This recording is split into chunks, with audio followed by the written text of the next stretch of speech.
Hey guys, this is Fire from InDepth Gaming, bringing you another game review. This time we're checking out Transformers Battlegrounds. In the video today we're going to showcase the second mission into the game. We don't want to really spoil too much of the game, but still show off enough of the game so you guys get an idea. This game was published by Outright Games Limited and developed by Coatsink, and releases on October 23rd, 2020 for a price of $39.99. There's also a second version of the game available as well for $49.99. At the time of this review it's on sale for $5 off. I'm unsure if it'll still be on sale, but we'll have links down in the description so you can check the game out for yourself. So what is Transformers Battlegrounds?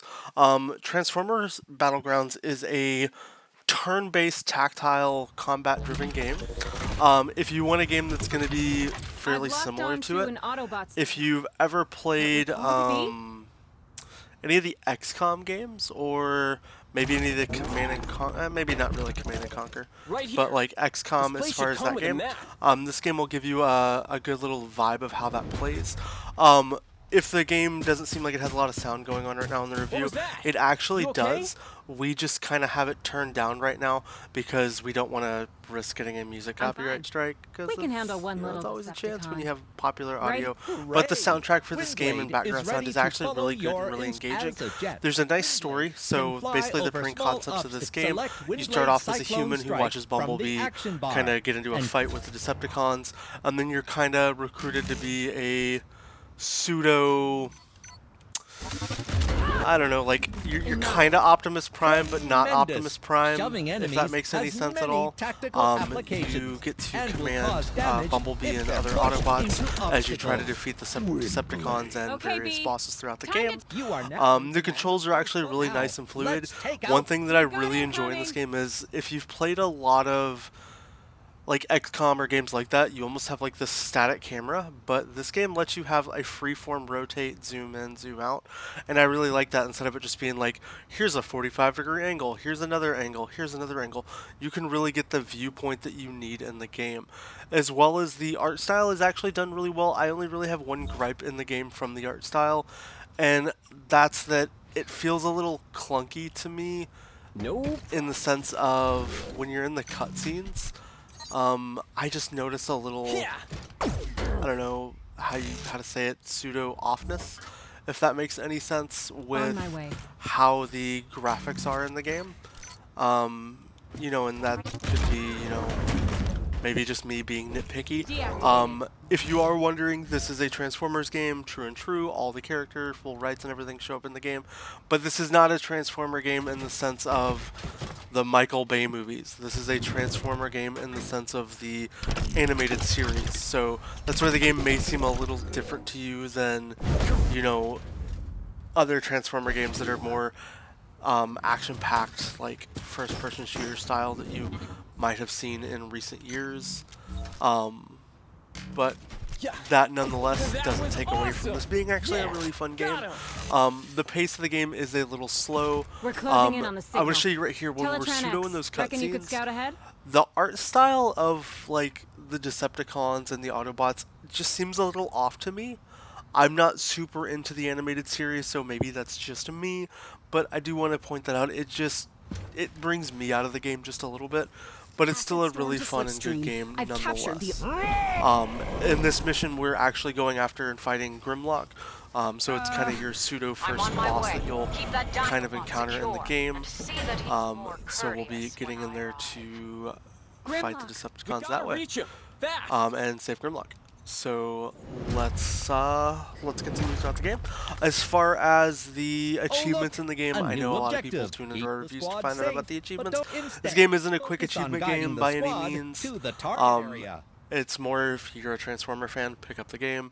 If you're not a Transformer fan, you know, you're not gonna, you know, probably necessarily want to go into that approach. One thing that is really cool though is I like that you can navigate around buildings. As you can see here, we just did that with Windblade here, where you can use your abilities. Like you can actually transform. It's not just static walking. You get to pseudo do what your Transformers do. And it's kind of just a game where you set and plan your attacks, abilities, use defensive cover, and navigate the best you can. You can kind of navigate any way you want. You're not really set on a pathway. The only real limitations you have are, you know, the city that you're in and the roadways and pathways you have. But the game is actually, it's fun. I wouldn't say it's groundbreaking in the tactile combat style genre. I've enjoyed my playtime with it so far. Will I completely grind out and go for every achievement? I don't think so.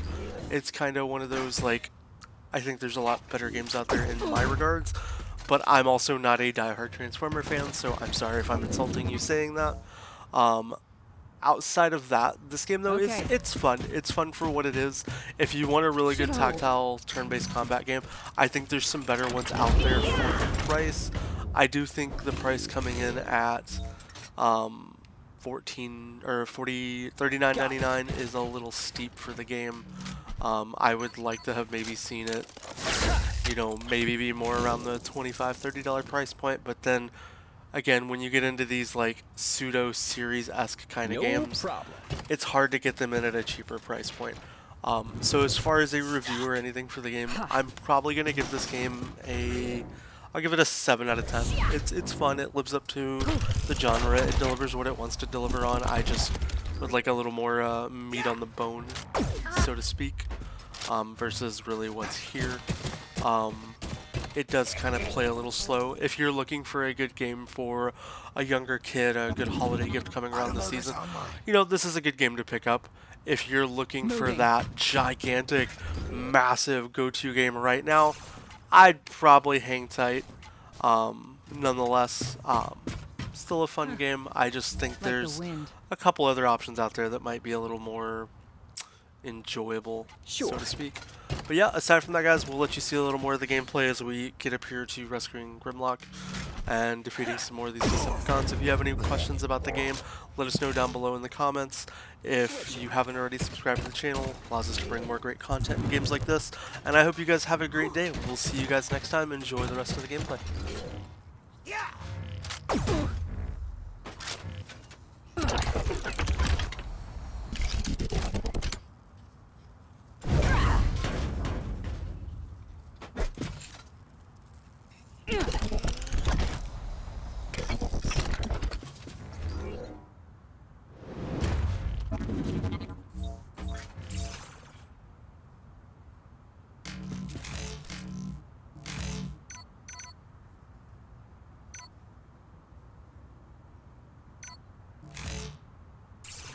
Okay.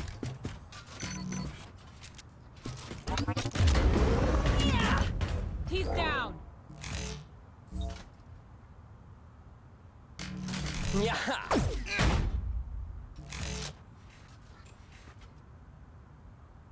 Moving.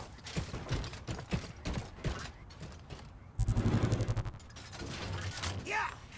Oh.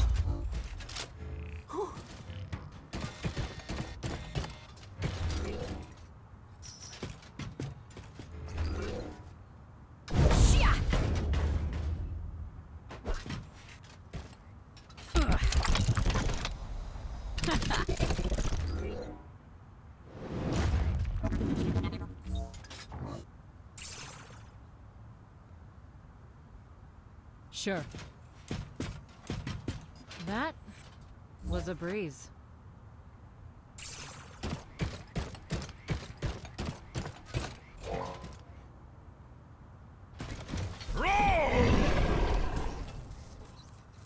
Puny flying pawns! Too fast! Grimlock smash! Whoa. Cool your cogs, Grim. I'll get you out. Don't move!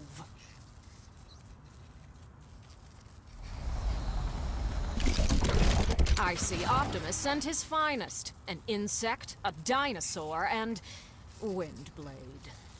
What's this about, Slipstream? Invading a defenseless city? Silence! I don't question my orders, Autobot. Although I'll take great pleasure in dispatching you. Thundercracker, destroy them!